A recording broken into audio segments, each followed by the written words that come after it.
Toronto. VK on the beat. Check. I'm in Toronto where you wanna get the city love. I'm from Toronto where you wanna get the city love. I'm in Toronto like we wanna get the city love. My city love me back for my city love. Welcome to episode 1122 of Toronto Mic'd. Proudly brought to you by Great Lakes Brewery. Order online for free local home delivery in the GTA. StickerU.com. Create custom stickers, labels, tattoos, and decals. Palma Pasta.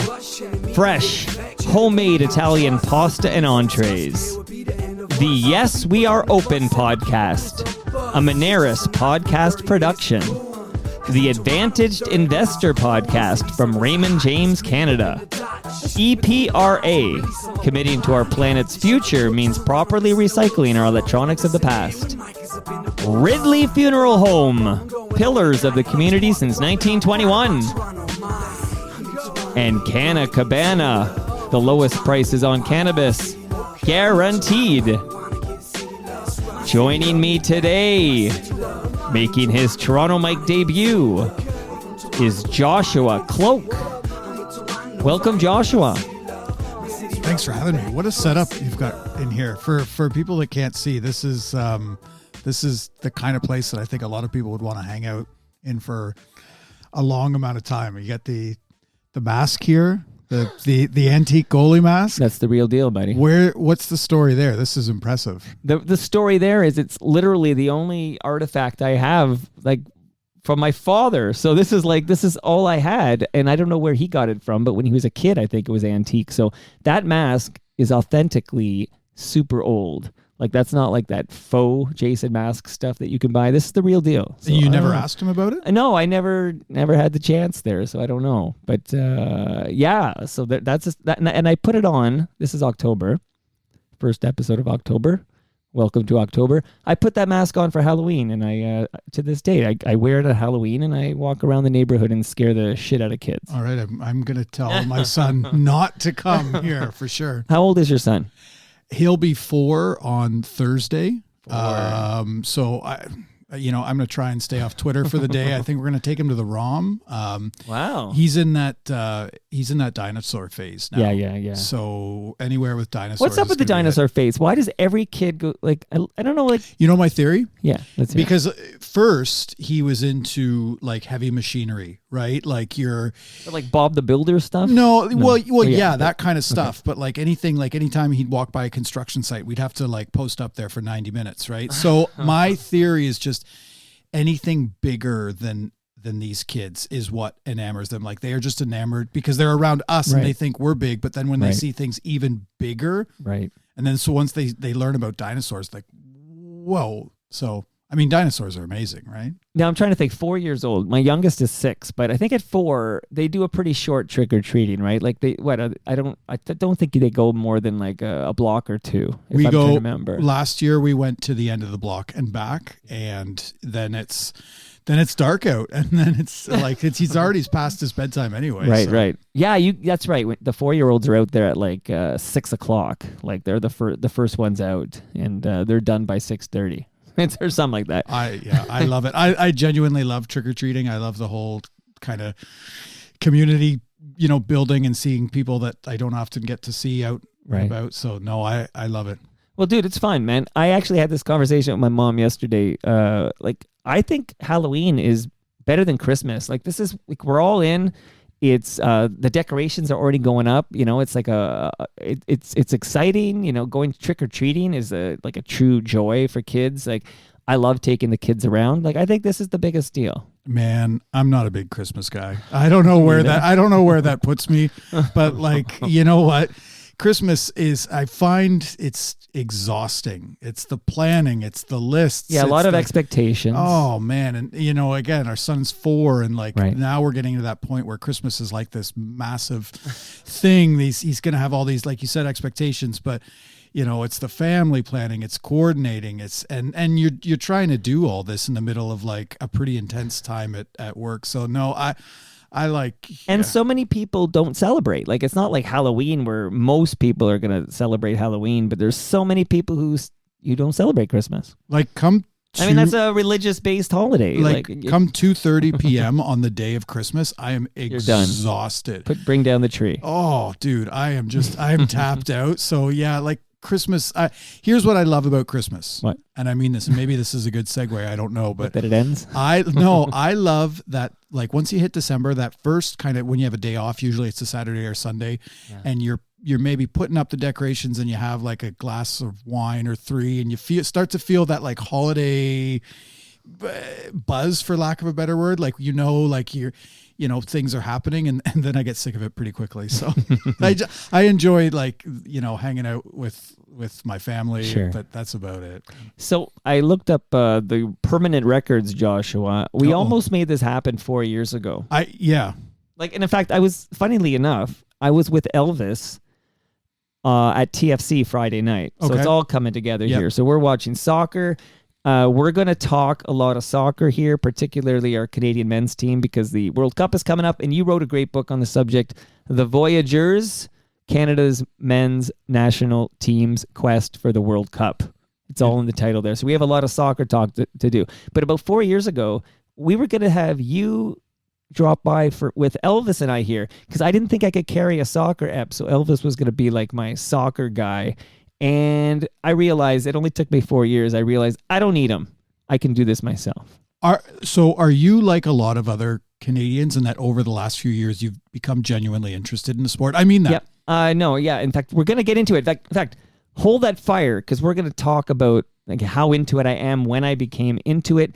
We're going to do all of that, but off the top here, I want to shout out FOTM Michael Barclay, who said, pretty sure you two will have some tragically hip stories to share.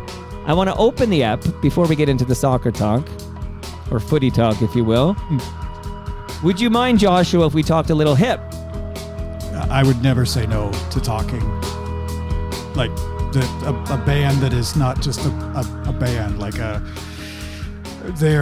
they loom large over all of us every day. I mean that. I love the hip. Just hearing this song, what a choice. I love this band. Well, you know why I chose this jam. Sure. And you've got the hip shirt on too. Yeah, I know my audience. Like, I know who's dropping by today. So I thought I'd load up I wanted this particular hip song. We're going to listen to a bit, then I'm going to crack open a GLB and talk to you about it. Escape is at hand for the traveling man. It's our third time in New York. It's your fourth time in New York.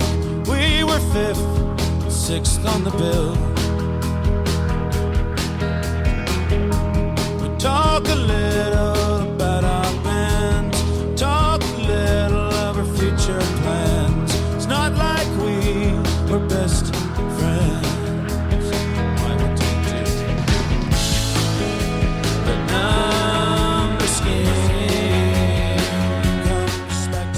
Before I find out, when you got into the hip and why you wrote a book about the hip and all that important stuff, I'm cracking open my IPA from Great Lakes Brewery. I'm doing it on the mic. Joshua couldn't wait. You cracked yours open before I opened the mic. I did. How sad are you? Are you like me when you realize you'll never go to another Tragically Hip concert, and then you're devastated all over again that Gord's no longer with us? I think about Gord Downey every single day. And I remember a few years ago or a year and a half ago or whatever, when I did that story on Joe Thornton and his relationship with Gord Downey. Joe said that to me as well. He's like, I think about Gord every day. And for me, it was like kind of reassuring just to hear someone else say that. I think a lot about, I don't like the band aren't going to play as the 5-piece anymore. But I also find myself drifting back a lot to some of the more enjoyable just moments in my life and how the hip were always there.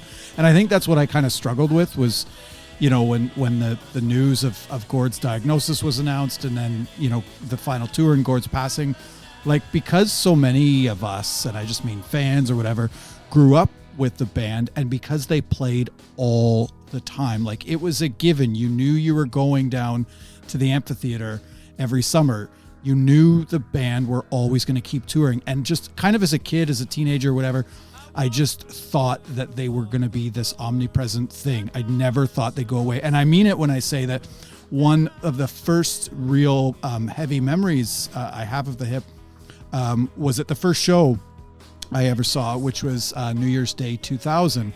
I don't know. Were you there? No, I was at the New Year's Eve 99. Right. My parents wouldn't let me go to that one. They thought things were going to get out of hand. Because of Y2K. I don't know. I mean, they're just not. No, I remember because they did Head by a Century. Yep. They did that on the CBC, and I watched it. I was at a high school party, and I told everybody, be quiet. We're going to turn on the TV and watch the Hip. And I think I was booted out of the party 8 minutes later. But so then the countdown, and I'm there, and it's magic. But you have that in the back of your mind, like, oh, will anything not work because it's Y2K? And of course, everything was fine. But you were at the next night's show. I was at the next night's show. This is the Real Statics right out in the bill. There's a lot. There was a lot of bands. I don't know if I think the Real Statics were the day before. I know Hayden was on the bill. Julie Dwaron, the Watchmen were on the bill, and I remember they I'm pretty sure they closed with 50 Mission Cap, and I even at that point I was 15 maybe, and I knew that the Hip toured all the time, and I remember Gord saying it right at the end, right before they walked off stage. He said, "Thank you, we are never going away," and I just, again, I was naive. You exhale it's even. Well, yeah, because I'm thinking now. Did you catch one of the final 3 shows in Toronto during the farewell the tour? I was at all 3 in Toronto. All 3, okay. And I have 4 regrets in my life, and one of them is I was offered a ticket to the one in Kingston for $700, and one of my 4 regrets in life is that I didn't. Joshua, you can't take it with you, buddy. I do. It lingers, that one. But yeah, anyway, Gord said that, and I honestly I ended up going to I think the final tally was 4. I saw them 45 times. Yeah, that's wild. In 4 or 5 different countries around the world, and so I think that's probably really okay. Can you name the countries? Because we know one is Canada and one is the United States, but what are these other countries where you saw the Hip? So I saw them twice in London on 2 separate tours. I saw them in Belgium, and I saw them in the Netherlands in 2006. What's it like seeing the Tragically Hip in the Netherlands? Like, what's that like? Like, what kind of venue? So it's are they on a big festival bill? No, I mean, they were doing festivals on that tour, but it was at a place called the Paradiso, which I know is like a pretty big venue. But as I understand it, it was a converted church. They had old stained glass windows still up there. And you spend the day doing what you do in Amsterdam, and you go to the show feeling kind of like you're walking into something magical, because you almost feel like you're gaming the system a little bit, because you're like, you know what a Hip show is like in Canada, and then you go and it's a little more cerebral. There's the audience, the Dutch audience is a lot more patient and kind of willing to hear things out instead of just shouting, and they're not yelling hip, hip, hip. Yeah, and you were also able to get really close. I remember I was hanging on the front row. It was that's special, because you know what you're seeing is not going to happen very often, and so that's kind of, because again, like you know that you can go see them at the amphitheater every summer, but you take it for granted. It's a part of the Canadian experience. Hey, I think we all took the Hip for granted in a lot of ways. Oh my goodness. Hey, so what's the name of your book about the Tragically Hip? Well, that one. And can you buy it anymore? I don't know, and maybe not. Maybe it's better that some things just kind of float out into the ether. It was called Escape is at Hand, Tales of a Boy in a Band. And look, I mean, I mean it when I say I spent about 10 years of my life following this band, spending a lot of money to just go along with this band on tour, kind of in like a Grateful Dead type way. Sure. And I just kept doing it, and then you get to a point in your life where you just kind of move away from the things that you dominated your teenage and university years. And I just wanted to document it, because I really felt like after that, I learned more about the world around me through following their Hip than I did at university or anywhere else. Love it, man. Yeah. So, and Barclay wrote a book about the Hip as Barclay's well. Barclay's is 1,000 times better than mine. Barclay's is the Bible. Mine is just for. I'll read yours and get back to you. I have to find on the dark web. I have to find a copy here. But that's awesome, dude. Like, I didn't even realize the Hip story, but of course that Joe Thornton story about Gord Downey was just amazing. Of course, that was you. Like, you know, it's like all the dots are connecting now. I had no idea they had that kind of relationship, Joe Thornton and Gord Downey. Yeah, I didn't know they had that kind of relationship. But again, like I was I for a while I was ashamed to admit it. I don't know why, but I was obsessed with the Hip. Like I played them every single like party I went into. I would commandeer the whatever music we were playing, and I'd put them on and I'd talk about them. And I obviously went all around the world seeing them, much to the chagrin of my parents and their bank account. But as you follow like a band that intently, you read, you devour everything. I remember reading that Joe Thornton was Gord Downey's favorite hockey player, and then you just kind of store that in the back of your head, right? And then, do you want to hear the story of that? Yes. Yeah. Yeah. Look, I'm really proud of that story too. But you know, you store that in the back of your head, and then when Joe signs in Toronto, you think, oh, okay, this is interesting. I wonder what I can kind of do with that. And I was putting together, as soon as Joe signed, I mean, I think a lot of people know Joe Thornton is this incredibly gregarious character, one of the great characters just in NHL history, full stop. And I said to my editors, like, I want to do untold stories of Joe Thornton. And I got to work on it right away. And I remember thinking, I know that Gord was Joe was Gord's favorite player. I wonder if there's a connection there. And it was right around that time Gord had one of his solo records coming out after he'd passed, and his brother Pat, remarkable guy, was doing some promo, and I kind of reached out to the publicist and I said, I'd love to just ask about him and see if there's anything there. And right away, the publicist and Pat were like, yes, we want to do this. And so I know, and I had interviewed Gord once.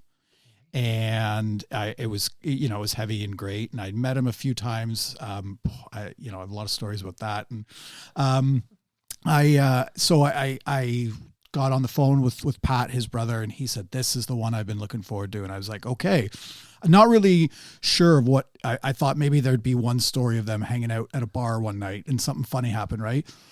But Pat starts telling me all about their relationship and about how, during that World Cup of Hockey in 2016, after the final tour, Joe would go and hang out at Gord's house after Gord had explicitly told his family, I don't want any visitors. He was the only person that Gord kind of allowed in. And so we talked for a long time. I specifically remember my wife and I were house hunting, and we were very late for an open house that we really wanted because I just couldn't get off the phone with them. And even at the open house, I was texting some of my colleagues being like, we got something here. This is big. And I think a lot, even then they were like, yeah, okay, hip guy, like this might not be... but I was like, should I include this in the first story, the untold stories, and what should I do with it? And I would give a few of my colleagues all the credit in the world, because they were like, take a deep breath, settle down. This is like, let's wait to see if Joe will talk to us about this. And that took a long time to kind of, to convince Joe. Joe said he had to go to Gord's family first and kind of see if they would vouch for me, 2, if they wanted to kind of broach this. And, I assured them that, first and foremost, I'm a fan, and I just want to, keep adding layers to Gord's incredible story. And I don't know if this helps, but this is kind of this is very inside baseball. But, so I heard from the Leafs PR who said, Joe is willing to do the interview. He's going to call you tonight. And they were in Vancouver. The team were in Vancouver. And so PR was like, it might be late. Like they don't get to the hotel till like 7. So it might be 10 your time. And I said, he can call me anytime. 3 a.m. You'll take a call well, from Joe. I mean, this is, let's not forget, this was during the Zoom era. Right. So I couldn't ask, you can't ask this stuff over Zoom. Like you're trying to kind of walk a delicate dance here. 10 p.m. comes, no call from Joe. 10:30 comes, no call from Joe. I stayed up till 2 a.m. waiting, and the call didn't come, which is not uncommon. It happens sometimes, but it's 2 a.m. and I'm heartbroken. The next day, like I wake up and I was playing on the floor with my son, and I was miserable because I'm like, this great story has slipped through my fingertips. Got a text from Joe, and he just kind of apologized, and he just said, this speaks to Joe, and this speaks to the connection. He was like, me and some of the guys on the team, we were having a bonding night, and so I didn't really want to interrupt that. I'm like, I get it, it's cool. He called later, and we spoke, and it was very, heavy. But then that story was hard to kind of listen and report, but it was the easiest story I've ever had to write. Wow. Because it just came out like very quickly afterwards. And I was I mean it when I say I was so nervous. I couldn't sleep the night before. Like, it was scheduled, and I couldn't sleep the night before because I was like, am I doing like this intense friendship justice? And I don't know. I hope I did. Well, you were the right man for that job, right? Because you can't fake that. One thing, this episode went 1122, which is kind of a cool number, but at 1,122, you can't fake that passion. Like, it's either in you or it's not, and it's clearly in you. And I'm curious now, did you ever listen to my, part 2 anyways, of my conversation with Kevin Hearn? Not part 2. Okay, because part 2 is all about Kevin and Gord, and, that interview that Peter Mansbridge did with Gord Downey was in Kevin Hearn's living room. Like, this is how tight they were and working on the music and more. And Kevin was there for Gord till the end, and it was just quite the conversation with Kevin. Here's what I love about the Tragically Hip, almost more than anything else, is if you asked every single Hip fan for their Hip story, all of them would have a different one. I mean that. And I've asked everyone, and I love listening to people tell their stories, but I mean it when I say every single person has a different one. And I guess that just speaks to how wide they cast their net and how many different people they impacted in a really positive way, right? To the hip here, my friend. So I'm drinking my Great Lakes here. Cheers to you. To Gord Downey and the Tragically Hip. Gord's actually right behind you on the wall, too. Yeah, I ordered that one like 30 seconds after I saw it was available. Well, I know. I joked on Twitter that I couldn't part. I think it was like $50 or something. I couldn't part ways fast enough. Like, yeah, like I think I beat you there. 18 seconds. It's the Chenny Wenjack. Yeah, that's in my living room too. I was talking with colleague today, Terry Koshan. We were chatting. He was in FOTM. Yep, let's get that on the record here. Terry Koshan, FOTM. He's a big Hip guy, and we talk about we were just talking about them today, and I was telling him about how I remember seeing Gord in 2017 when he did his Secret Path stuff, and I do remember because he kind of asked.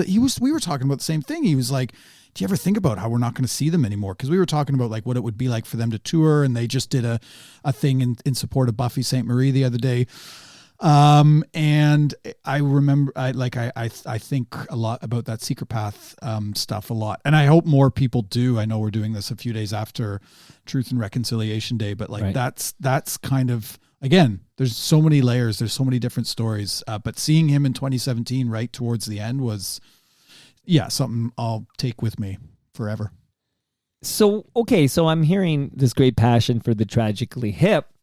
But whenabouts did you, discover your passion for writing about sports? Has this always been in you as well? Yeah, I've been accused of being too passionate at times. I think if I get so have I. So have I. If I get into something, I go all in.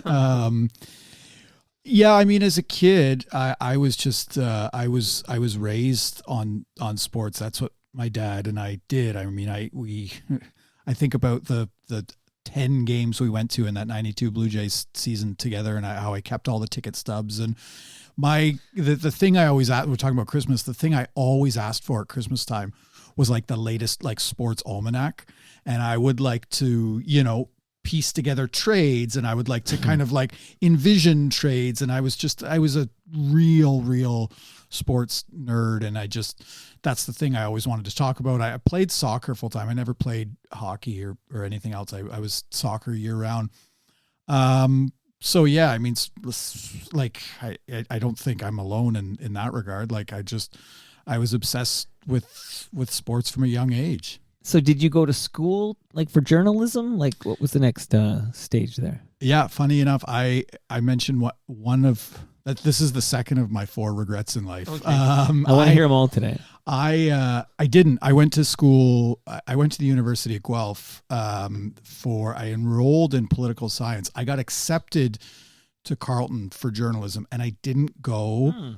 And I wish people have told me it doesn't matter, but I still felt like when I started working full time, I was there was a lot of technical stuff that I didn't get had I gone to J school. And it's like Hoosiers. You don't get the ball right away. You got to learn the fundamentals. Yeah. And then you get the ball. I'm not so much for theory. I'm more for practice. So I went to Guelph for 2 years for 3 years. And I didn't like it. I didn't like it at all. And I know this probably isn't the best term, but I dropped out of school and I went to go teach English abroad. Went to Poland and just got, doing a lot of writing on my own. And I went there for a year. It was probably the best year of my life, obviously, just living in Central Europe and teaching, and it was in a great town, Wrocław. Anyway, I came back to Guelph after that year and I started writing for the university newspaper, the Ontarian, doing music journalism, and really got into that heavy. And that's when I kind of said, this is something I'm going to try to do. It took a long time, but that's kind of how I got into, I guess, writing. Amazing. Okay. So what's your first professional writing gig? So this is kind of a long kind of story, but then after... Don't worry, you're on Toronto Mike. You take your time, my friend. I appreciate that. The home of the long form. I appreciate that. My partner Jess has said she'll do dinner, bath time, and bedtime with the 4-year-old. So I got time. This is great. I don't have that kind of time. Yeah. Let's not get carried away. Thank you to her. No, so after I graduated, I went. She was girlfriend at the time, but my wife and I went to go teach in Istanbul. Not Constantinople. No, Istanbul. We lived on the Asian side, which was super cool. And so I don't know, Time Out magazine? I might know it. I'm drawing a blank thinking of what it... I, for some reason, thought everybody knew it. Time Out was like the English magazine all over the world, and it's kind of like a city guide. There, it came out monthly, and so I got a gig there interviewing all the bands that would come to Istanbul, and I'm not all of them. Like there was 8, I think, of Montreal and Broken Social Scene, and so before they'd come, I'd do the interview, and then I'd go review the gig, and I got paid in Turkish lira, and I just felt, and I mean it when I say it felt really weird. I'm like, I would have done this for free, right? You guys know that, right?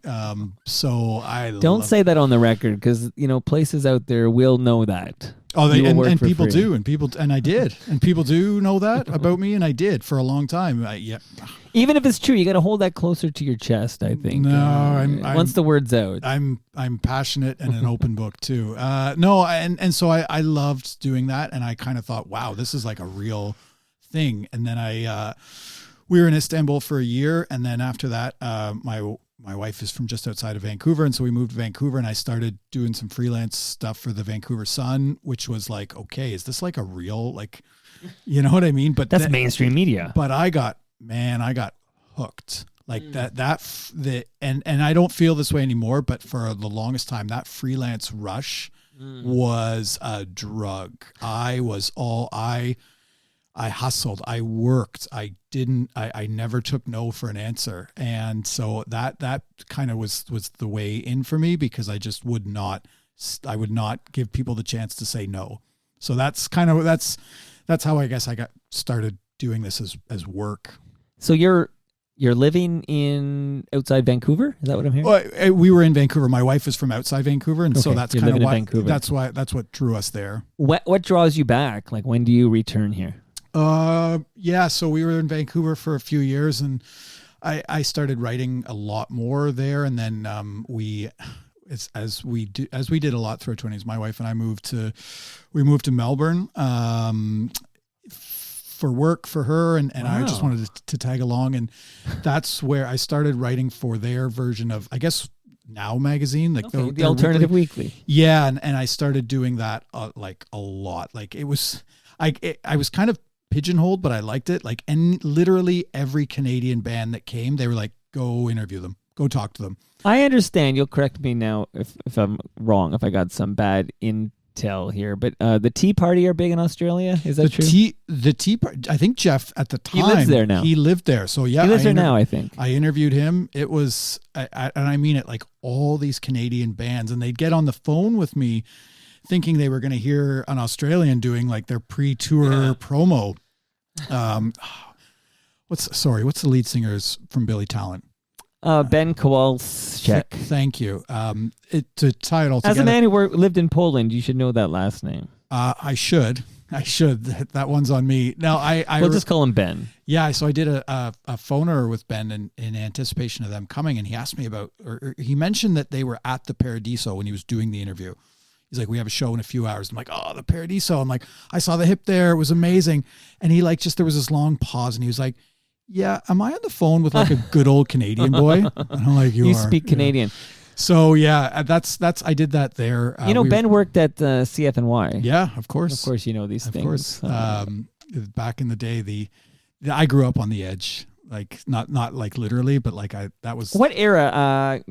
So I know you're a bit younger than me now. My era for there was like the all request breakfast. Do you remember that? Like that's my dad and I used to listen to that on the way to soccer. That's on games. Weekends, right? The all request breakfast, and like that's when they would still play like a little bit of like Joy Division and stuff. Sure. I love that because I'm like, what? A little taste of the spirit. What am I listening to? Yeah. Did you have a favorite Edge host? Edge 102 host? Great question. I'm full of great questions, Joshua. Yeah, buckle up. No, you are. No, I don't. And I that would be a disservice to say one. I think Strombo's is great. But no, I don't know if I had one. It was more about hearing these like bands that I was like, what is this? Do you listen anymore to Edge 102? I don't. And not because I think it's, I just too much Lumineers. No, I'm just kidding. I just noticed their sounds did soften significantly with the what I call the not that there's anything wrong with it, but the Mumford and Sons Lumineers. About 10 years ago, I guess we had that wave. It's not even that, and I understand it's the realities, but too many commercials. I have like limited time to myself and in the car or whatever. So like. That's my podcast, and I'm usually like making phone calls in the car too. So like, right. No, I don't get a lot of time for the Edge anymore. No, yeah, okay, you're not alone. Okay, so where are we at? Yeah, you're in Australia, and then what happens after Melbourne? Yeah, and that's when my wife and I had spent between Vancouver and Melbourne, we proper backpacked across Asia for 6 months, and I mean like proper like Japan, China, Korea, Vietnam. It were like real like boots on the ground kind of stuff. And we were get all that out of your system before the kid shows up. A little bit, yeah. Smart. I mean, that's how my wife and I met, was on the road, and right. We never really stopped for a long time. But I remember we were kind of on a train in China, and I mean this, and I kind of looked at her. Because it was just like some long day of travel. And I just remember I looked at her and I said, I need to slow down. I need to get to work. And because I need to I felt when we were traveling, like I was missing something. And obviously I kind of wish I had spent a little bit more time in it, but I wanted to get to work. I wanted to write more and do more of that for work. And so I said, I think we should move to Toronto after this. And she said, okay, I was kind of hoping we could move to Vancouver. And I said, I don't want to go through this right. Yeah. And I'm sure, I'm not the only person to have kind of gone through this Toronto v Vancouver struggle, but it's kind of where my family's from. I grew up outside of Toronto, and we had friends here, and I knew this was kind of where the industry was based. And so this was 2013. We kind of put the backpacks in the closet for good, and they've stayed there. And here we are. All right. Well, how did you decide, you and your wife, what neighborhood in Toronto to put down the roots? The person that I thank first and foremost in the acknowledgments of my latest book, his name is Adam, and he's a friend and a brother, and I emailed him from Melbourne. I'm like, hey, where are we living? where should we live? And he gave me a list of like 6 places, and College Street was one of them. And we got a basement apartment just off College Street. It's so cliche, but we did. And I shudder to think what that basement apartment would cost now. But we'll shout out to Sarah Harmer, basement apartment. For sure. Yeah. So College Street. Okay, that's cool neighborhood you've chosen there. And yeah, very cool. Okay. And you're still there now, that neighborhood? Nope. No, where are you Not even relocated close. to? We where the hell do you live now? Well, I understand we're on the Toronto Mike podcast, but we were one of the many couples that could not afford Toronto. So at the end of 2020, we bought a place in Hamilton, and so I think you're going to find more and more people are going to be coming to you live from Hamilton. I think it's worth the drive. I just talked to FOTM Ralph Ben-Murgy, who wants to come back on, but I'm done with the Zooms with Ralph. Like, if Ralph wants to come on Toronto Mike, which he's welcome to come on anytime he wants, he's a dear friend, he has to make the drive, and he basically concedes a defeat. He's going to hop in his automobile and get his butt to the studio. Yeah, so. I'm the guy that like tells anybody that will listen, it's not that far. Really, it's not that far. It's not. But how long will it, like, be honest with me, when you get in that car to go home, what are we looking today? at? Yeah, today. Like, because you might hit rush hour. And now I realize where we are. It's almost, it's 3:45 almost. Like, what are we talking here? Be honest. With traffic? With the realities of today at, like, if you left at, let's say, 4:30. Absolute best case scenario, 45 minutes. Worst case, probably more like an hour and a half. And you know what? Whatever. Like, if that's the downside, is a little more time in the car. Like, there was a story out in the Globe about it today. Like, we read all the time how difficult it is for youngish people to afford homes. My wife and I found a home in a great neighborhood where my kid can grow up. Like, I'll take it, man. If that means an extra 45 minutes to listen to some more sports radio, I'm not going to complain. And, you never know when you'll bump into Junk House's own Tom Wilson, right? Like, that's like an added bonus of living in Hamilton, is that you might bump into Tom Wilson. It's Toronto Light. I mean it. It's Toronto Light. I feel like I should be getting a subsidy from the Hamilton Tourism Board, but Hamilton is great. And listen, like, our entire street, just off Ottawa Street, like, our entire street is filled of young families with kids my son's age. We're like, we couldn't afford Toronto, but we wanted to raise our kid in a city. That was a priority numero uno. Right. And so Hamilton, the hammer it is. He's going to have some street smarts, that's for sure. Shout out to John Harvey from Monster Truck, my last guest on the program. He's a proud Hamiltonian. But I did hear... Oh, tell me, like, I did hear prices in Hamilton had shot up as well. Like, it's not that big a savings anymore. We got in right before... Under the wire. Oh, right before things got ugly. And I mean it, like, my wife and I are like, we're never leaving. We love it here. We don't want to go through that whole thing again. But it's quite the trek. I mean, I guess you got the GO train, but if you want to go to a TFC match at BMO Field, that's a true endeavor. But you can hop on the GO, I guess, and pop out at exhibition. You could, or you could go to a Forge FC game at Tim Hortons Field and take in the Canadian Premier League. Okay, well, listen, we're almost at the soccer time. I wondered how long I could go before we do, and I'm very keen to talk to you about this Canadian men's national team that's got their eyes on the World Cup here. I'm very excited to dive in, but because you made that trek. Mm-hmm. I got some gifts for you to bring back to Hamilton for you. You ready? Oh boy, okay, so you're already drinking your Great Lakes, but you're going to bring home some more fresh cans of GLB. They're a proud sponsor of this program.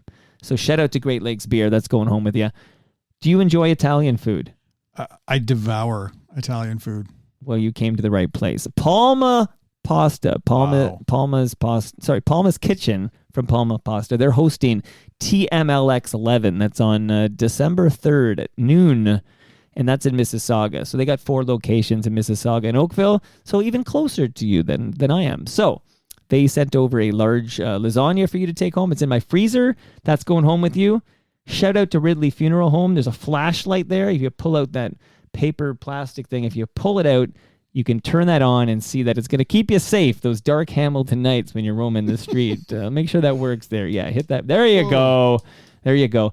Canna Cabana, they got a location in Hamilton. They will not be undersold on cannabis or cannabis accessories. That cozy is for you. So when you're drinking your Great Lakes, it won't be cold in your hands. And thank you, Sticker U. From stickeru.com is where you go. There's a Toronto Mike sticker for you, Joshua.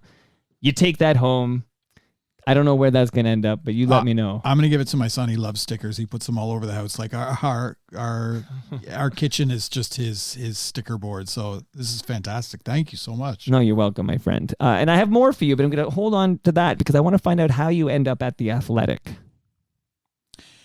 Yeah. You are at the Athletic, right, Joshua? I you am. hesitated there. No, I'm kind of rolling it back in my mind.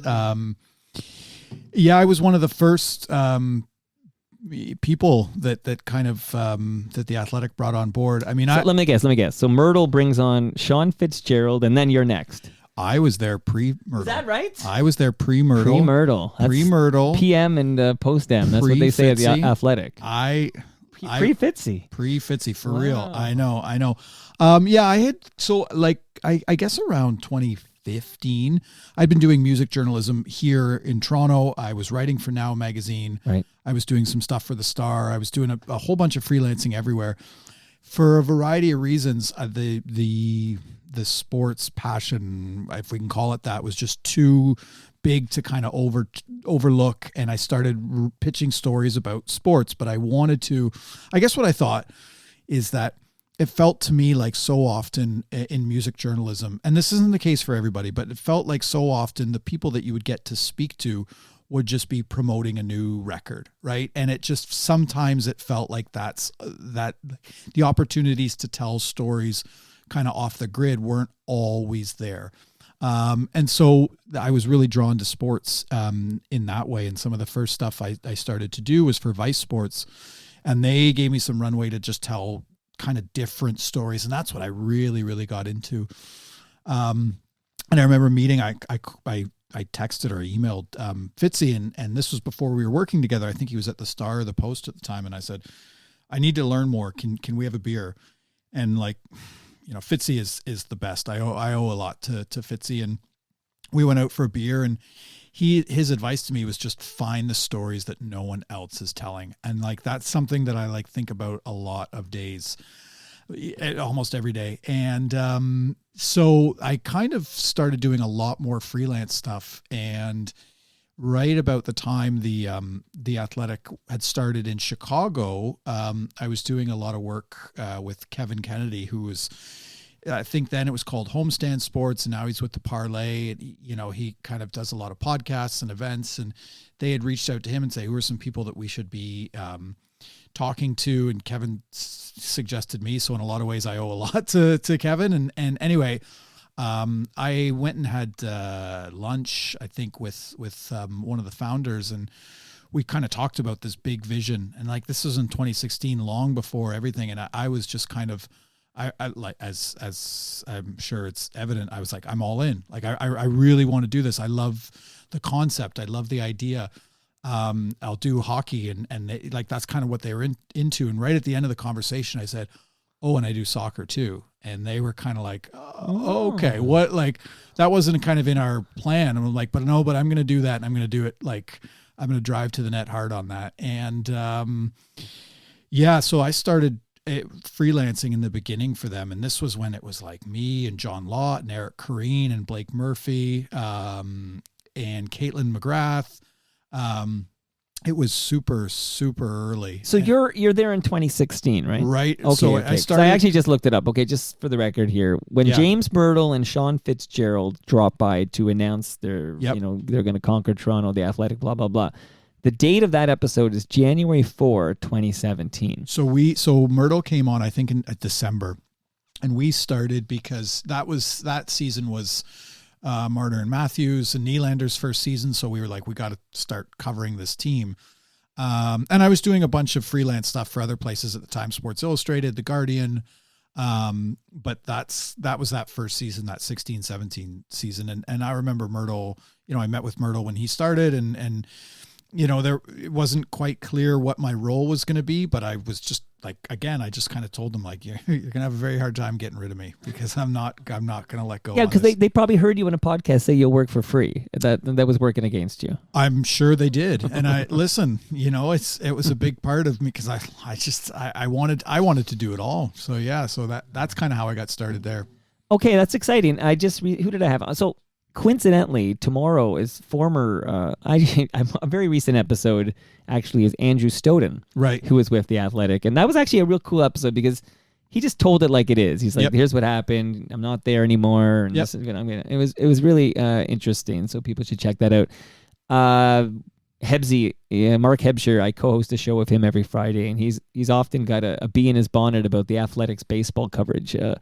He feels that John Lott retired shortly after Stoughton was let go, and it doesn't look like they were ever replaced over there at the Athletics. So maybe there might be a need to upgrade on the baseball side. Do you have any announcements you want to make? Is anybody coming on board to talk baseball? I have zero announcements. Zero announcements. There. Okay.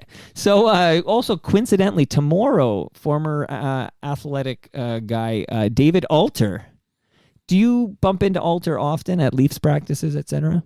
You cannot get near the Leafs without seeing David Alter. David Alter is I'm pretty sure last season, Dave told me this, and I don't think anybody has said he's wrong, that Alter was the only guy to go to every single game. Well, here's the funny thing about Alter. So he's always there, but always for a different outfit. Have you noticed? He was the fan guy. He was the athletic guy. I'm losing track now, but there were a few other stops along the way, and now he's got a new gig, right? He's like, is it Sports Illustrated? Where is he now? I admire Alter's work ethic. I really do. I love the tenacity. I really do. I do. I love how he. Did you ever talk music with Alter? Oh, I mean, Alter and I were very aligned in the fact that he was super obsessed and still is super obsessed with one band, and he's traveled around the world. I overheard him talking about this band today. He's a huge U2 guy. Huge. Okay, well, so this is, and listeners of Toronto might know this already because we talk about it often, but if you ask Alter what's his favorite song of all time, you know what he'll tell you? No, I don't. This is you're sitting down. I just want to make sure you're comfy. You're sitting down. Okay. Yeah.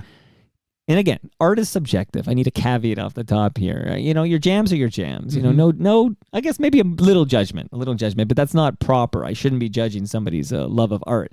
But Alter's favorite song of all time, "Discotheque" by U2.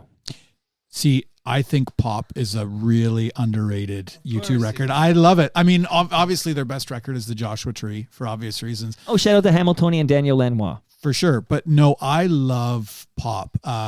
Staring at the Sun, Playboy Mansion. Those are really, really, that's a really, really good record. I like it when bands take chances. I like it when they go left to center. Are you telling me you can't put on Discotheque after you've had a few great hits? Here's what I'm telling you.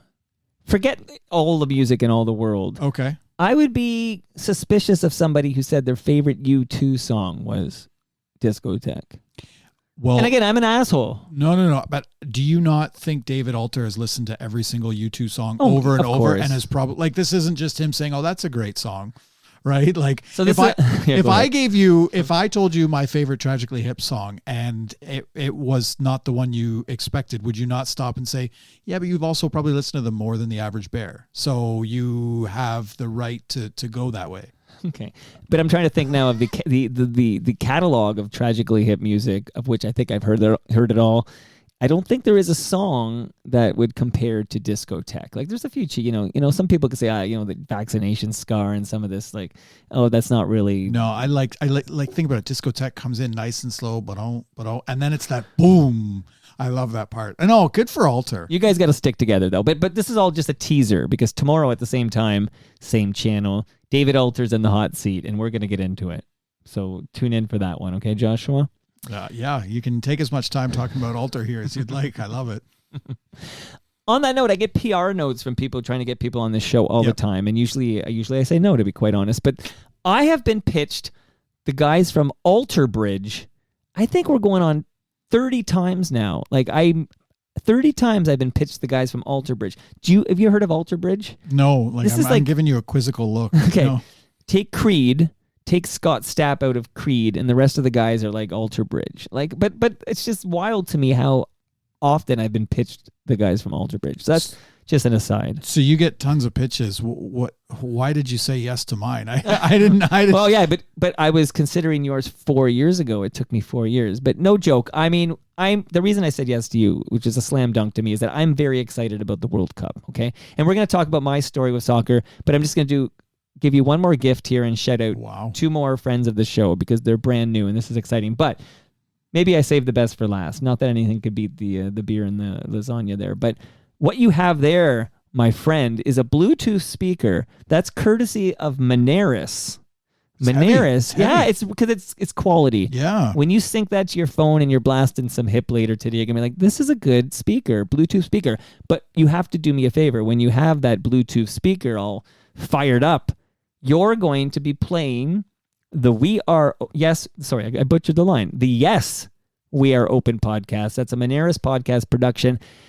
People know FOTM Al Grego. He's done the best of episodes. He's my audio guy for TMLX events. He was in a band that played the first 3 TMLX events. Al Grego's a great guy, and he hosts the award-nominated Yes, We Are Open podcast. He's been traveling the country, interviewing small Canadian businesses, and then he tells the story of their origin, their struggles, their future outlook. It's a very smart podcast by a very smart guy.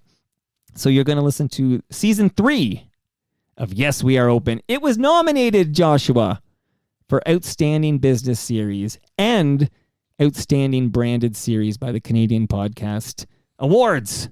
That's the real deal. You excited? Very. What a pitch. You should be pitching people. They won't say no to you. Is there a podcast I want to go on? I'm trying to think now. Do you have a podcast at The Athletic? I don't. I'm one of 8 people on the planet not to have a podcast. You're not you must be a frequent guest on footy podcasts of some note.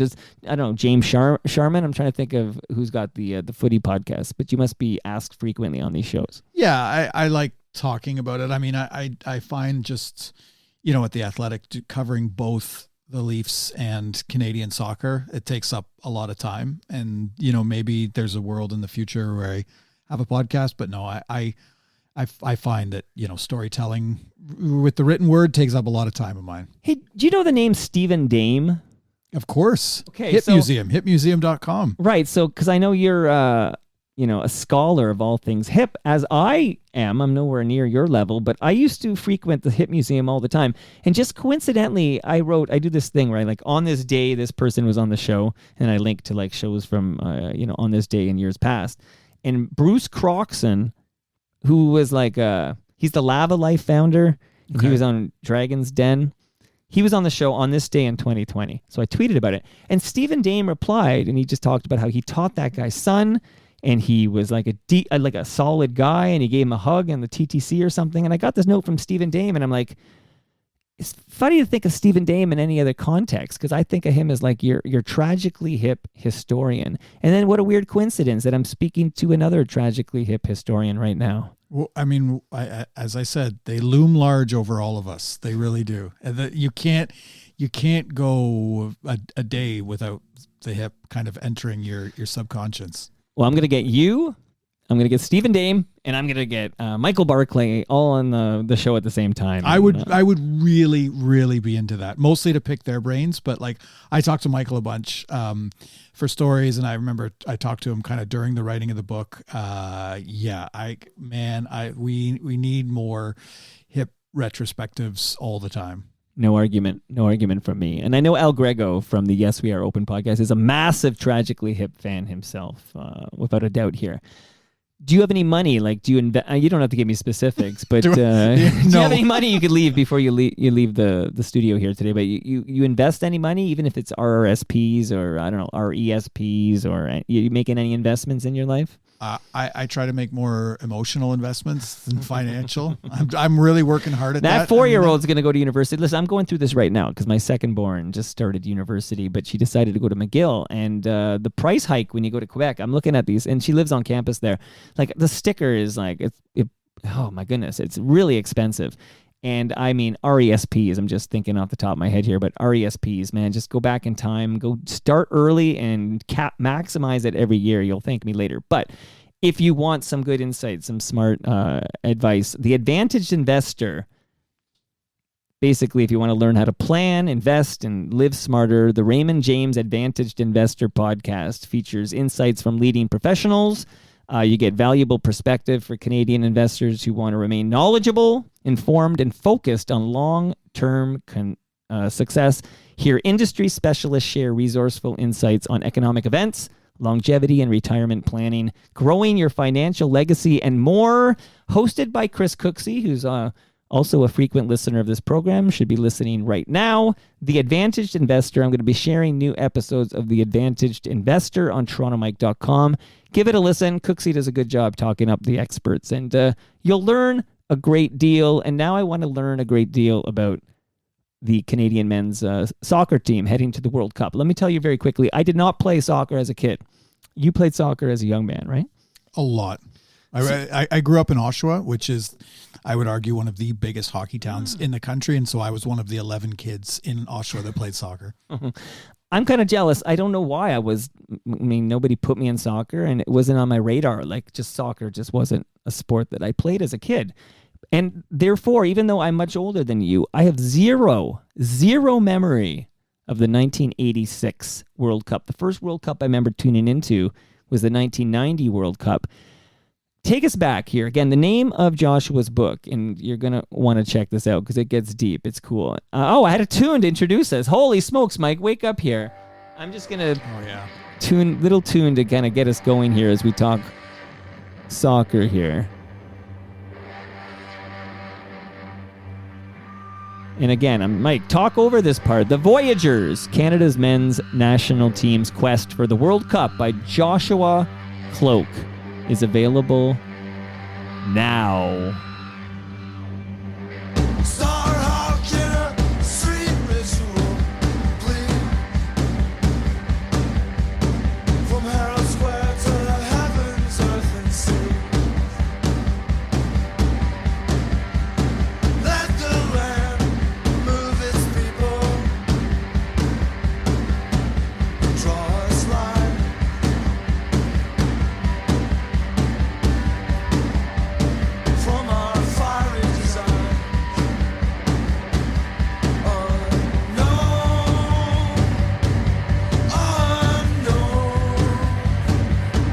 Joshua, what are we listening to here?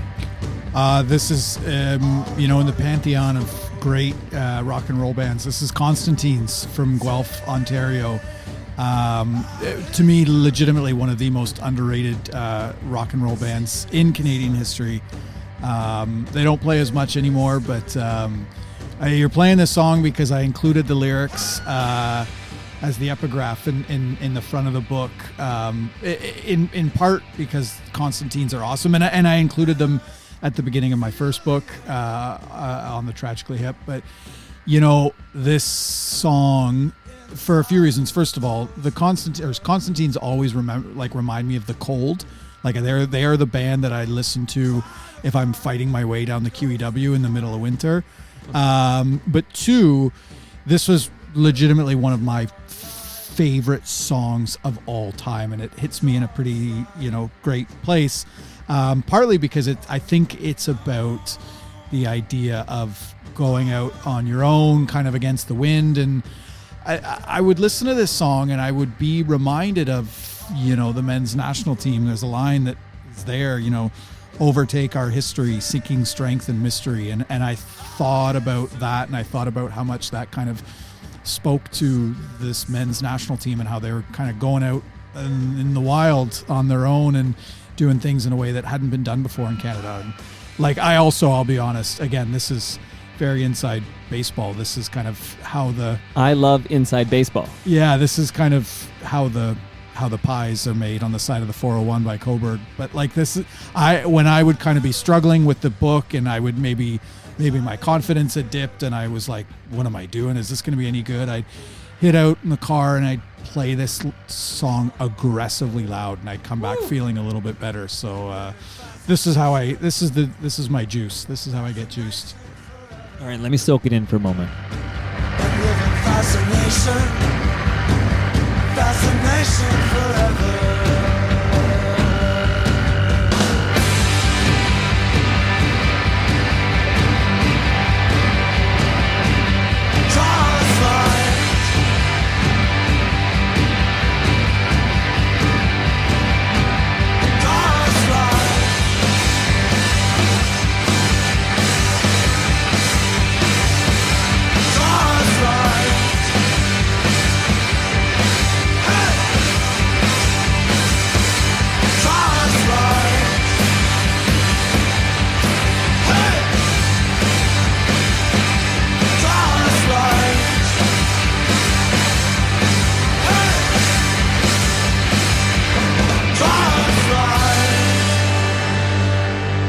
All right, I'm pumped up, Joshua. But first, I'm going back to 86 because I read the history books. I read the Wikipedia page. I have learned that we were there. We were in the 1986 World Cup. We were there. We didn't do very well. They didn't do very well. Yeah, and that's where the book starts, is the 1986 World Cup. Canada qualifies by, again, not coincidentally, they qualified on a frigid, cold September day in St. John's, Newfoundland, which is just an amazing, feat. The men's national team head coach, Tony Waiters, says, well, we get to host this final game, and if we win, we're in. And so instead of having it in Toronto or Vancouver and making things really comfortable for the opposition, we're going to have it in September in Newfoundland. And there were people that, there were fans of the opposition that couldn't find the place and got lost. Who was the opposition? Well, you've read the book.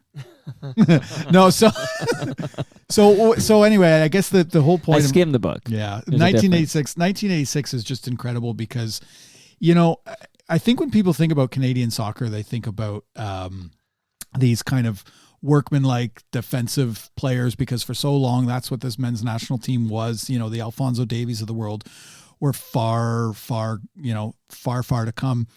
And that's what this team was. The 1986 World Cup team was a bunch of semi-pro players. Their best players were not even playing outdoor soccer at the time. They were all playing indoor soccer. And Tony Waiters, the head coach, kind of looked at the team and said, right, we're not going to have the most technically gifted team. What we're going to have here is a team that is going to be able to run the opposition into the ground.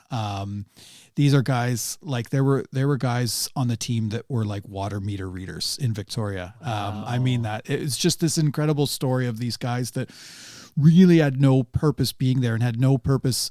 That's kind of where I start the book is them lining up in the tunnel ahead of their first game in Mexico against France, and they're looking up and down the tunnel against the reigning European champions, and these guys are saying, what the hell are we doing here?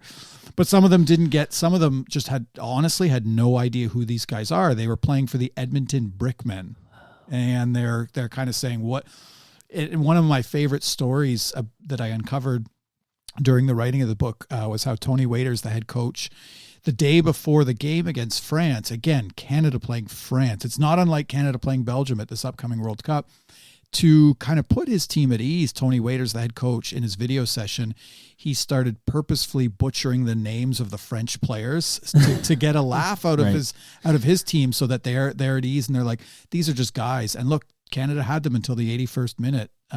So yeah, that's kind of where I wanted to start the book, because we're talking international soccer. The World Cup is the be all and end all. So, this team goes, and in 1986, I think for a brief moment, people in Canada thought, could we go back every year? Are we about to become a soccer nation? Obviously the opposite is true. And for a generation, the men's national team was both an afterthought and a disappointment. So that's kind of where I wanted to start the book. And that was kind of the 36-year story I wanted to tell. Yeah. So back to me, it's all about me here. I know. Toronto Mike. I'm, again, never played soccer, didn't know anything about soccer, never watched a minute of this 86 World Cup, didn't even know Canada was in the 86 World Cup. At that time, I was really all about the Blue Jays and about the Maple Leafs. They were my teams. Didn't care about soccer, to be quite honest.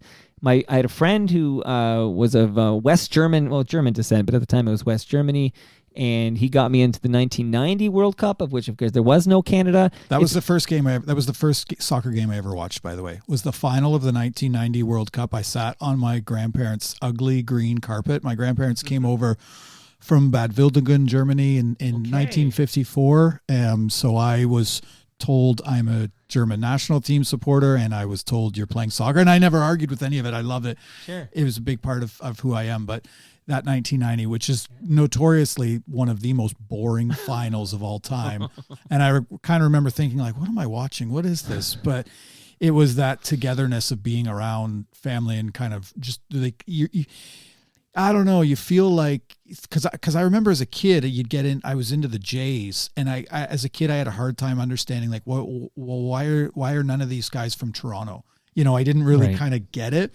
Right. But then you watch the German national team, you're like, oh, they're all from this place. And it's, you know, I know at the time it's not the right word, but it was unified, right? So I really liked that. And that's kind of how I got into the game for real.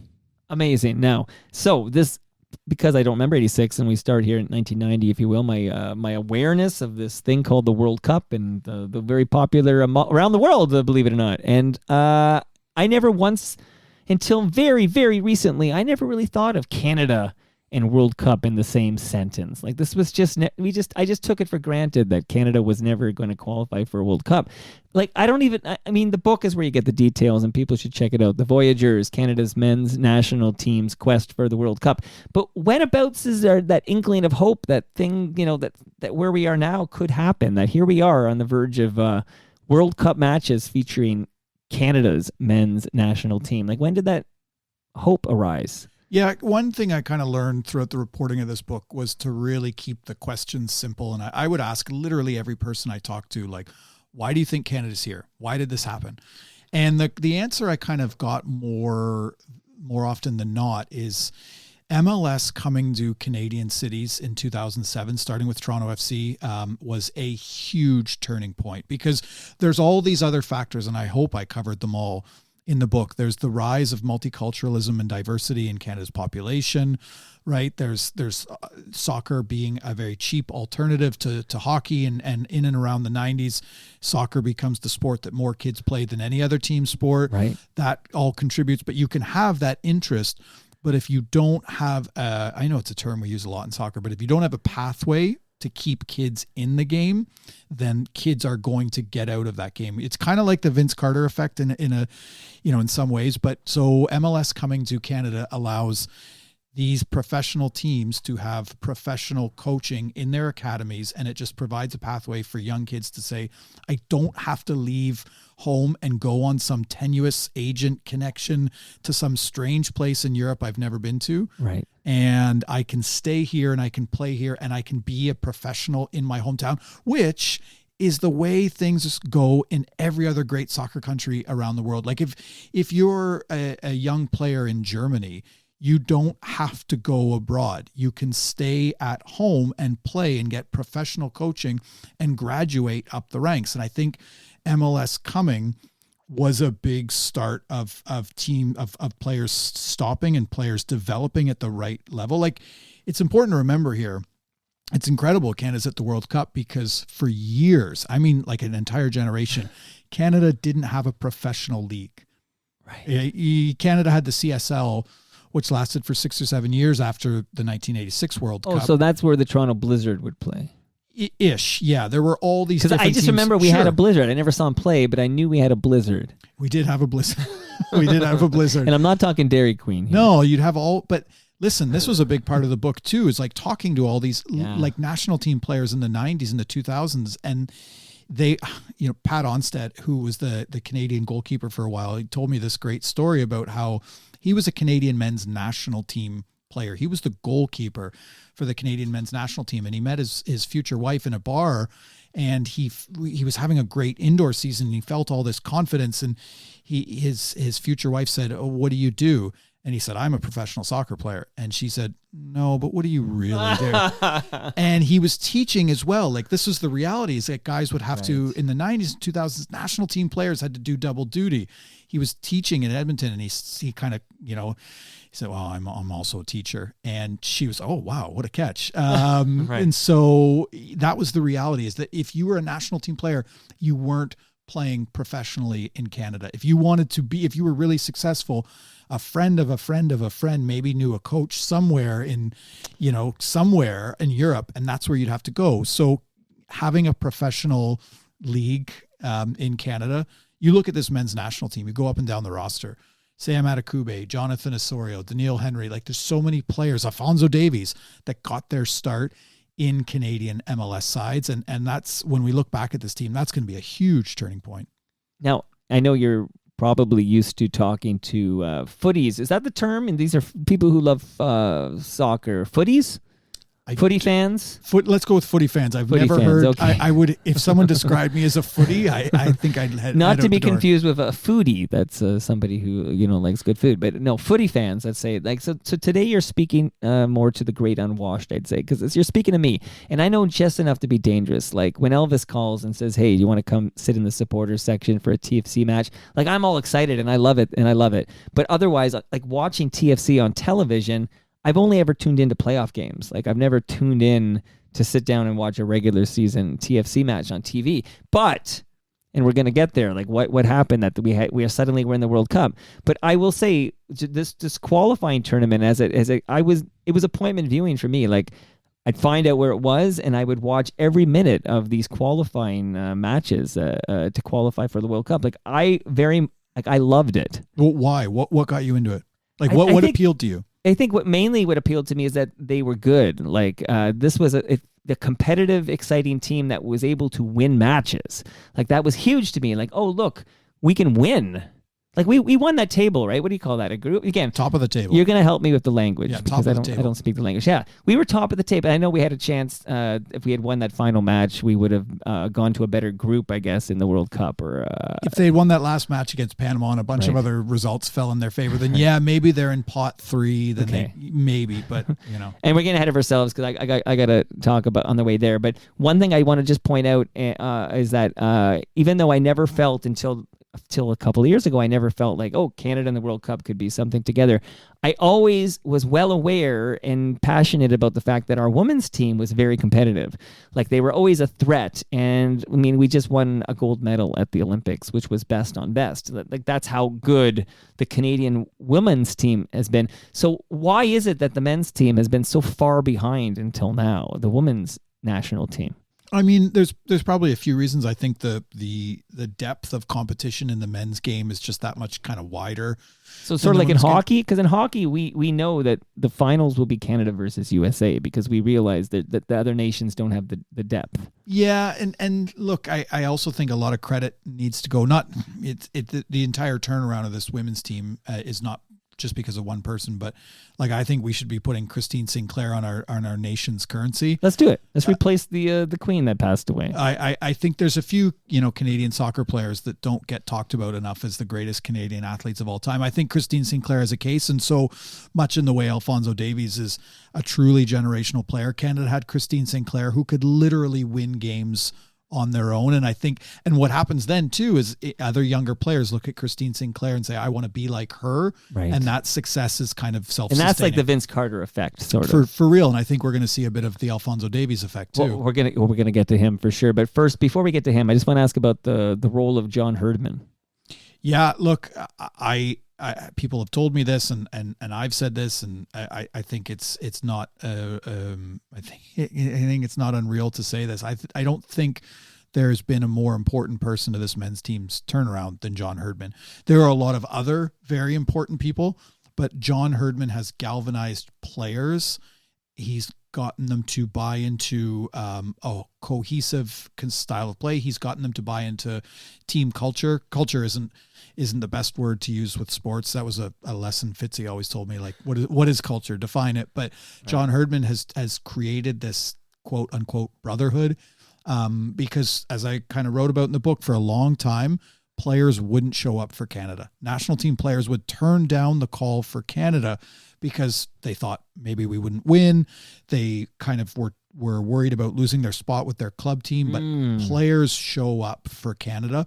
And John Herdman has done an incredible amount of work behind the scenes to raise money for the program and to make sure players are as prepared for games as possible. Like it I was talking to Alistair Johnston, and men's national team defender, a few weeks. I was in Montreal working on a story, and I just kind of asked him, why do you think Canada's going to get out of the group stage? And he was telling me this great story about how John Herdman, for every player, prepared a 64-page document just on one of the teams they're going to play for the World Cup. They have homework. So the point is that Canadian players never go into matches unprepared, and I think all of that is because of John Herdman. And I get Fitzy's point about like what is culture and everything, but this is from my perspective, when there's a World Cup like in 2016, or there's a best on best Olympics like we had in 2010 and 2014, you don't ever wonder, will Crosby go? Like, you never have that thought. I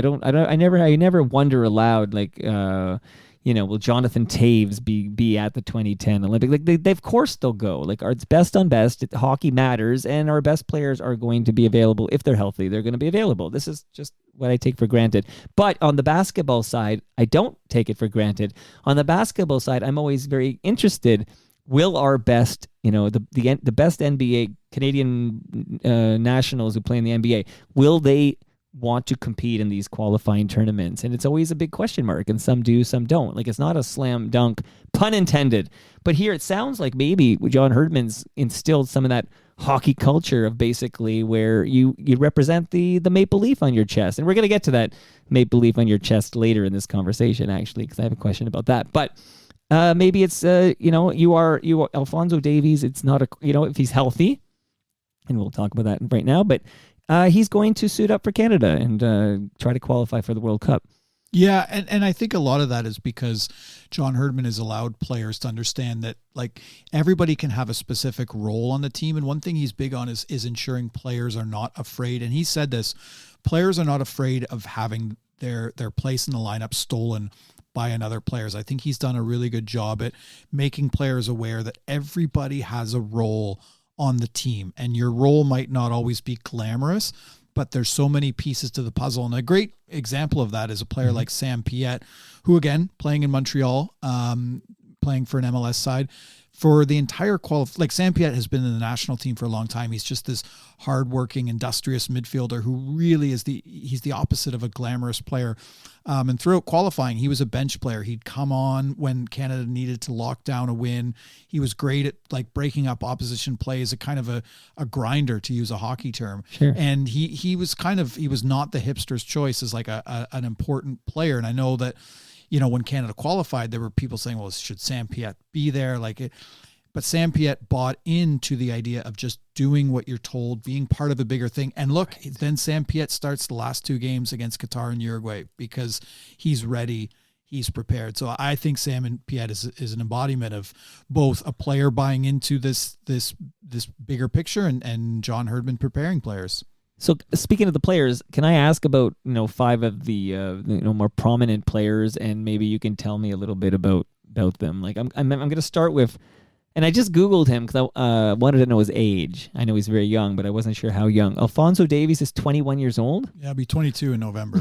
So it's like, I'm just trying to wrap my brain around that. He's 21 because it seems like he's been around a bit. But when did he rise to prominence? Like, at what age did he become a world-class soccer player? World class, probably about a year and a half ago. Okay. But he... So I'm jumping on this bandwagon at the right time. Sure, yeah. But he gets his professional debut in Vancouver when he was 15. Right. And for Vancouver's reserve side. Okay. I believe he was 16 when he played his first MLS game. Wow. Look, I mean, the Alphonso Davies story is one that if you're not familiar with it, you need to be. And I think we all kind of have a responsibility. And by we, I mean media, whatever, to tell the Alphonso Davies story. Well, I thought you meant we as Canadians. Well, sure, because there's so much that I think we can all learn from the Alphonso Davies story, right? He's a refugee. Him and his family come to Canada knowing nobody. And he gets started in Canadian soccer. He gets started in soccer as a 5-year-old thanks to a program called Footy First, which is a government subsidized program for people that don't have a lot of advantages in their life. And he gets started playing in the game, playing for free. And his rise to prominence is so quick. And I just think about, honestly, man, I think about that. I know it's kind of cliche, but I think about this team going to the World Cup, and I can see some of the other players on your list. These are refugees. I should have made the font smaller. Yeah. These are people of color. And I think I look at this Canadian team and they look like the streets of Toronto that I like to walk down and that we should all be walking down. Right. This is a team that speaks to what Canada looks like. And, to me, like, if we're any good at all as a country, it's because of the opportunities we provide people who need them. And Alphonso Davies being at a World Cup, to me, speaks to that, right? 21 years old. Like, we're just getting started here. And how's his health? I know he had I can never say the word. Myocarditis. That's the word. I had to learn a lot about myocarditis. That word. Yeah. No, Alphonso Davies will be fine. He's starting games for Bayern. He played both friendlies in September. Alphonso Davies. Look, if Canada is going to have any chance of winning a game at a World Cup, which is a strange sentence to say out loud, right, they are going to need Alphonso Davies to steal a game. And because he is, I'm a believer that in tournament football, game breakers win. Game breakers are what you need. And I think Canada has one or two.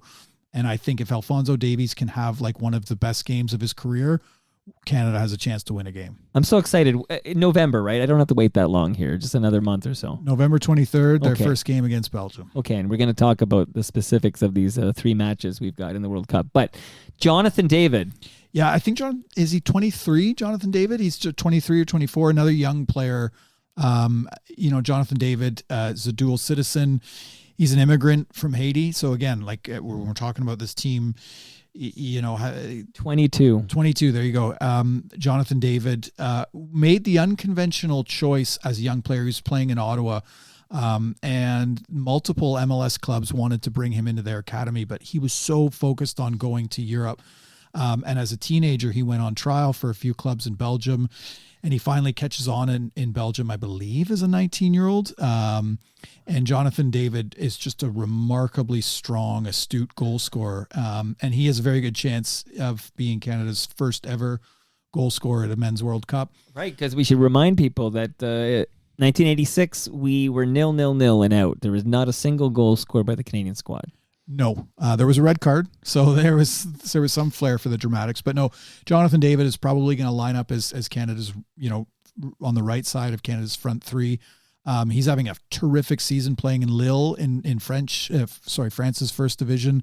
Wow. I believe he has 8 goals, which is right behind Neymar and Mbappe in terms of So he's a player that you just got shivers. I'm excited. I'm legit excited for this team. I watched this qualifying tournament and it just it would build. It was like, this is appointment viewing. This is like, these are rock stars. And we're going to be in the World Cup. Well, here's 2 things to kind of remember about this men's team going into the World Cup. First of all, so many of these players are young, and so many of these players, probably because of what they do at the World Cup, could move on to bigger clubs in the winter transfer window. And I don't think it's unfathomable that come December, Jonathan David will get a move from France to a huge mega club that I think even the most casual of soccer fans will know.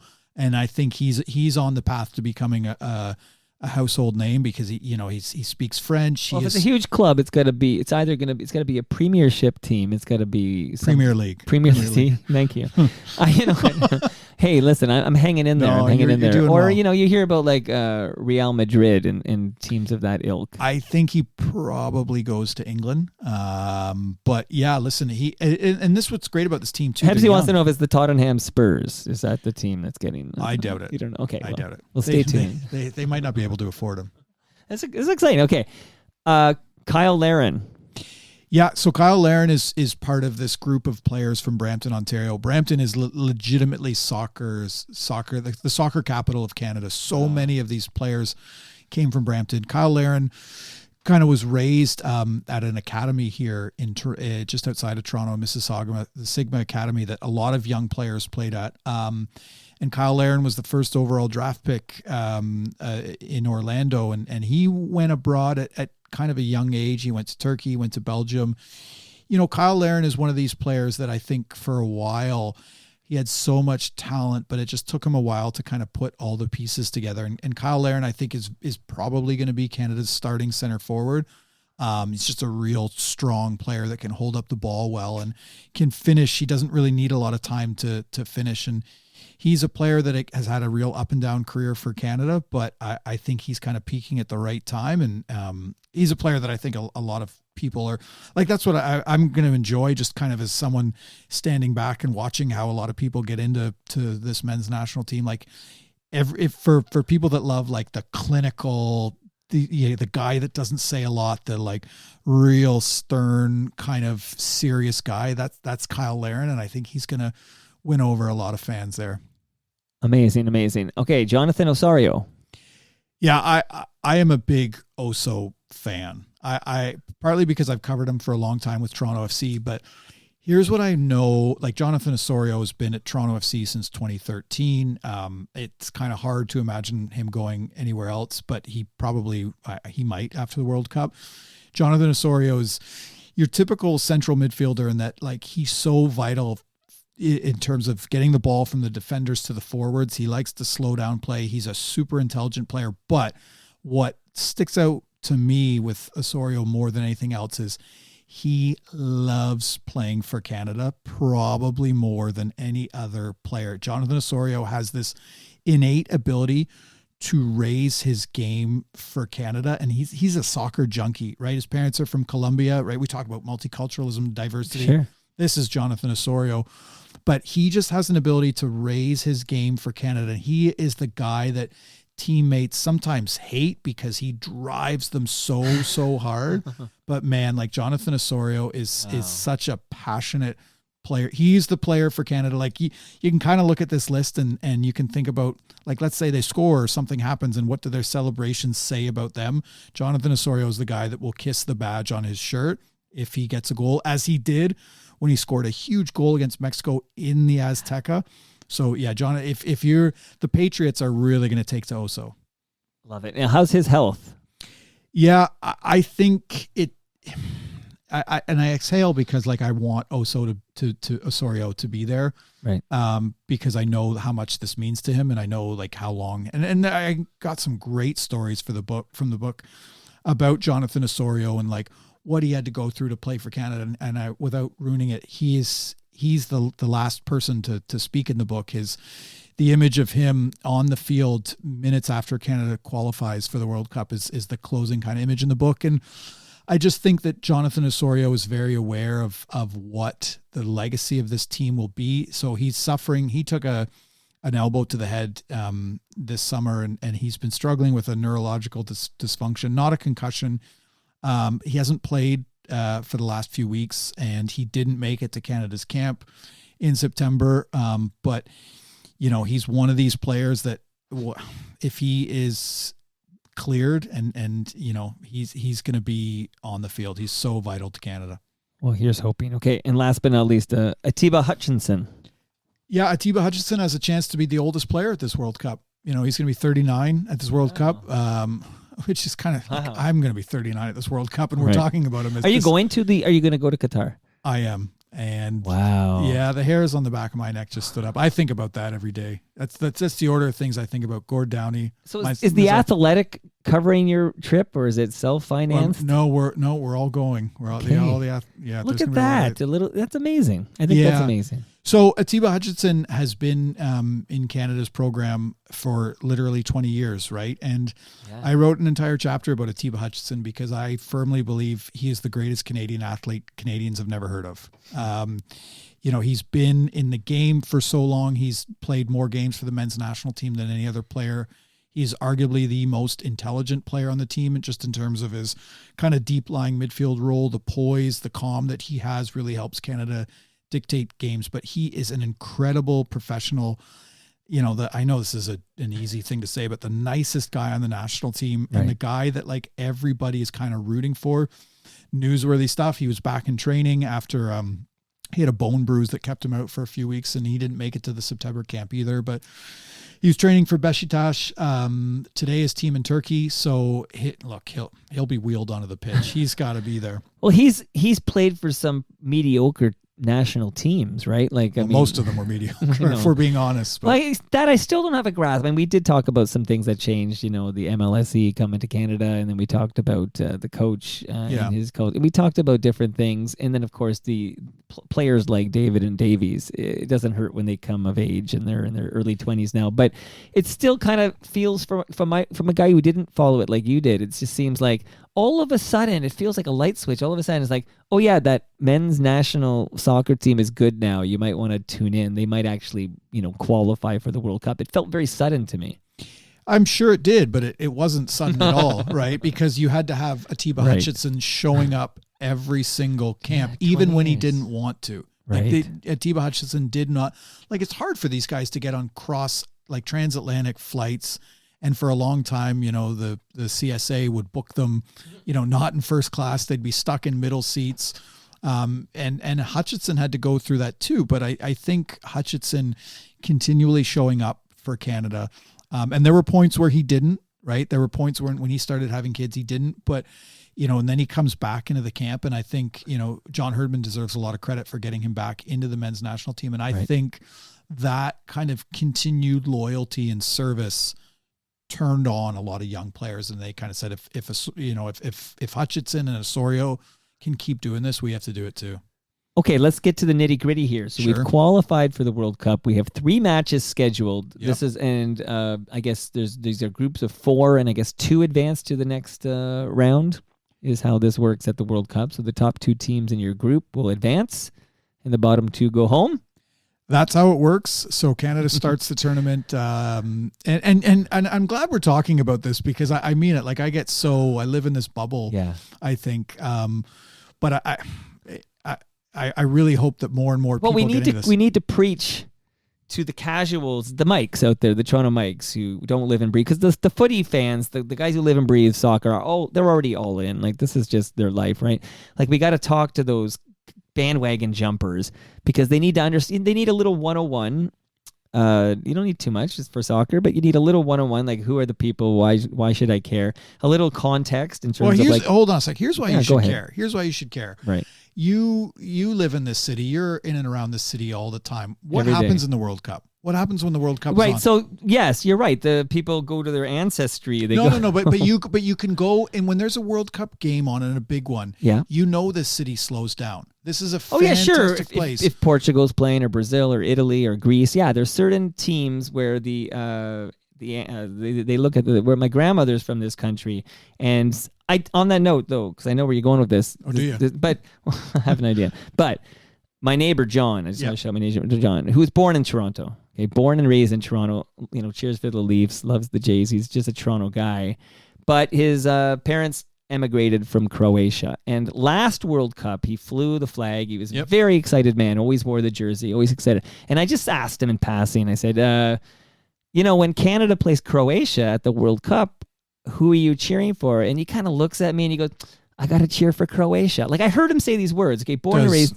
Does John have kids? Yes, he's got a daughter who's very, very young, like 3 years old. So who do you think's going to latch on here? Who do you think? And I mean this. No, hold on. I mean this. You got me. Yeah. I mean this.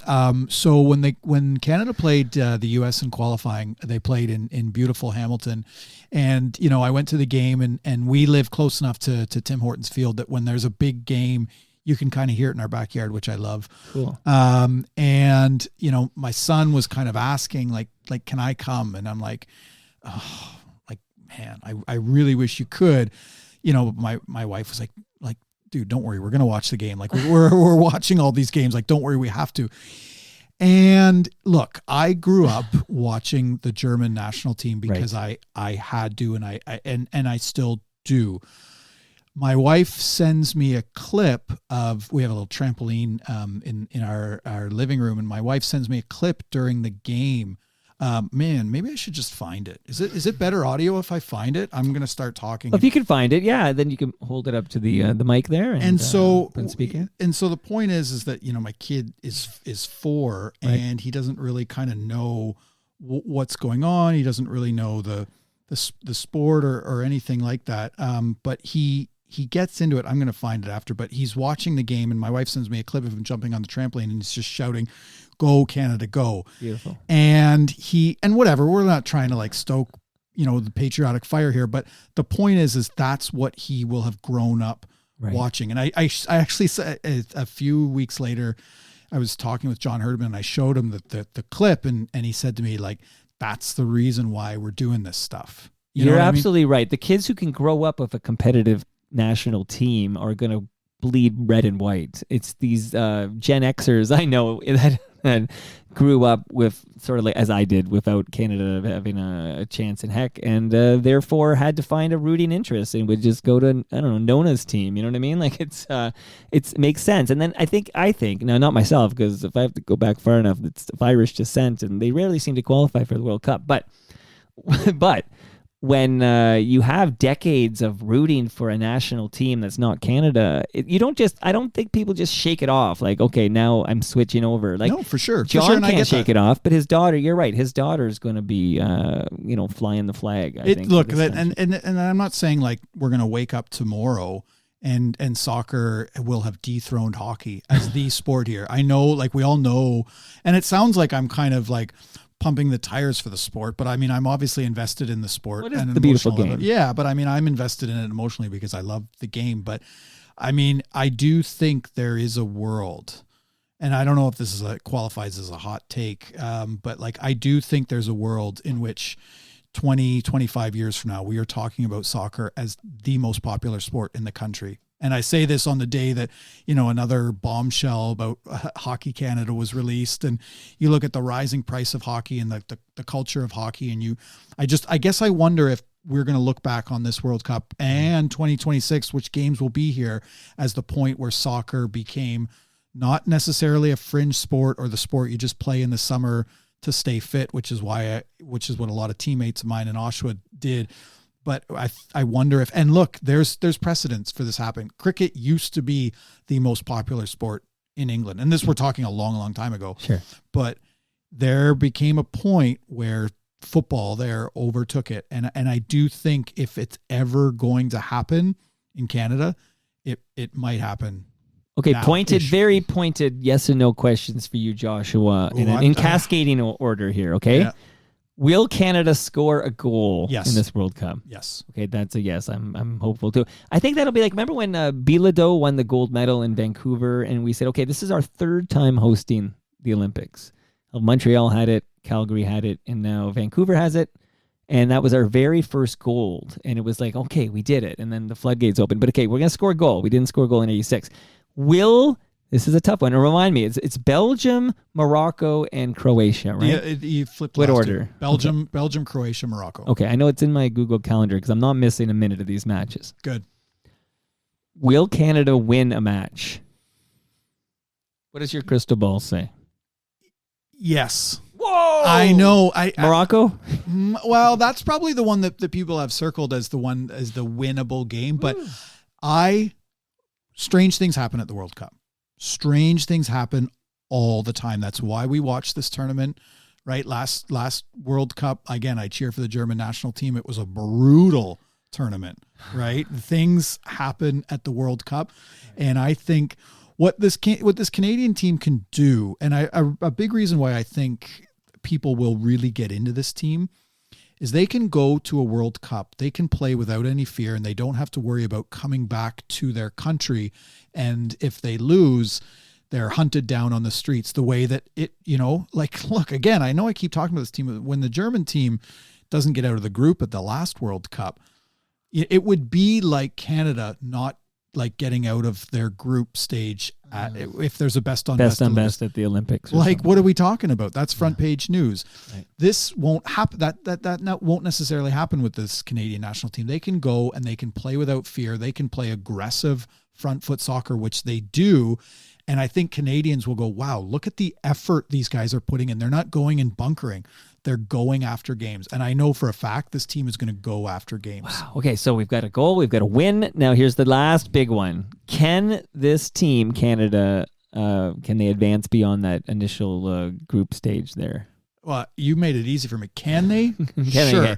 Will they? Because your crystal ball is ready to tell me. I need to know. There's a world in which they could, but like again, people ask me that, like, it's getting to like the point where I'm asked that every day. And I was asked that today by someone at the rink, and I think the best that they can get is probably like 4. I shouldn't even say that. I think 4 points is probably okay. And a win is 3 and a draw is 1. So if you get 4, a win and a draw, it's conceivable that you then does it go into the goal what is it, goals for? What is the tiebreaker first it's goal differential, then it's most goals. So 4 is like, I think there was 1 or 2 teams that got out of the group last time with 4 points, so it's gonna be tough, right? But you know what, like, you tell me.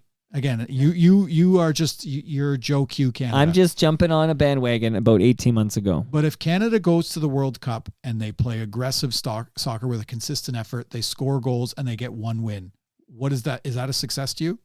Yeah, because I'm a baby steps guy. Like that's a big thing, because then I can look ahead to when we actually have matches here. Like the next World Cup, we'll host a couple. I think the expectation in 2026 is that they get out of the group for sure. I think this time we're playing with house money here. We're there. I would like to see a goal. That'd be exciting, and if a win would be wonderful. Getting out of this, I can wait 4 more years and let these, the 21-year-old be 25. You're gonna watch these. You're gonna watch them play Belgium and go, holy shit, these guys are good. Right? No, I've got reasonable expectations here. Question for you. This has been getting a lot of chatter. I mentioned I was at TFC, so I was talking to Elvis for 2 hours, and we were talking about Canada being the only country that's not getting a World Cup kit. Oh, boy. Kit, by the way, fancy word. I need to tell the great unwashed like myself that you soccer people call your uniform kits. Yeah, Canada is the only team going to the World Cup not to get a new kit, and it is a big Well, deal. It sounds like bullshit to me. What's up with that? Well, I wrote in depth about this at The Athletic, and it's a story that I got a lot of feedback. A lot of people read it, and I think that's because people are angry about it. Players are angry about it. The official reason from Nike is that Canada is on a different kit development cycle. I believe that's a quote. Like kits take World Cup kits take at least 18 months to prepare. And so 18 months ago, did anybody think Canada was going to go to the World Cup? And so I don't know if it was like a huge priority. Well, you prepare for it. It sounds ridiculous that we didn't see this coming. Well, that's pretty much the reason that I got. But listen, people are frustrated because it's been hard at the best of times to get a Canadian soccer kit. And this is a big part of it, right? Is, I buy the German kit. It come World Cup time, and people do, and people want to. Right. They want to fly the flag, and they want to wear the stripes. And when you go to I know you Google it and you go to the official shop or whatever, it's kind of a red T-shirt with like a thing in the corner over the heart. Their kit now is a template. It's not great, and imagine the next time there's a best on best hockey tournament, and Canada's just getting like a, not a new jersey. People are gonna go, what is this? So people are upset about it, and rightfully so. But at least there's history there. Like the Canadian, to me, it's more important for the Canadian men's soccer team because there's nothing to draw on. You can bring back well, again, I think what players are frustrated about is because for so long nobody believed in this national team, and that's kind of what that's what kind of peeves them, is that that's the way that they think they were perceived by people making the decisions about a new kit. How would you like people to buy the Voyageurs, Canada's men's national team's quest? Just the two possessives in there. So it's Canada's men's national team's quest for the World Cup. How would you like people to buy that? I would like them to call their local independent bookstore downtown and make sure they've got the book in stock. And if they don't, ask them and they will get it right away. But the book is for sale absolutely everywhere you buy books.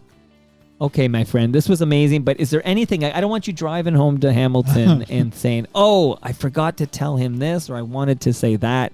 This is your chance, no regrets. Anything you want to spit into that microphone before we hear some Shakespeare in my butt on our way out?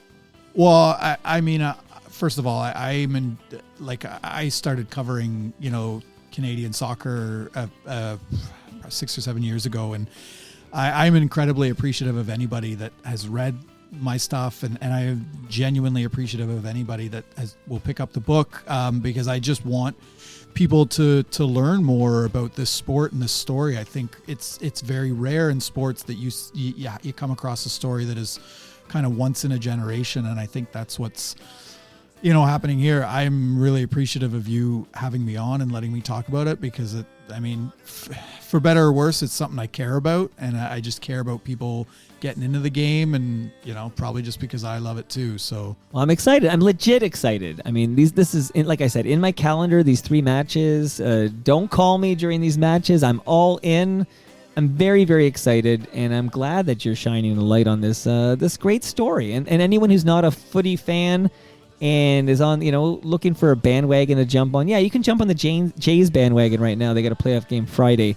But, I think the timing's going to be perfect. Post Blue Jay run, which is hopefully lengthy. You jump on this Canadian men's soccer bandwagon when they're in the World Cup. And there's lots of room for everybody. And let's get excited. Let's do this.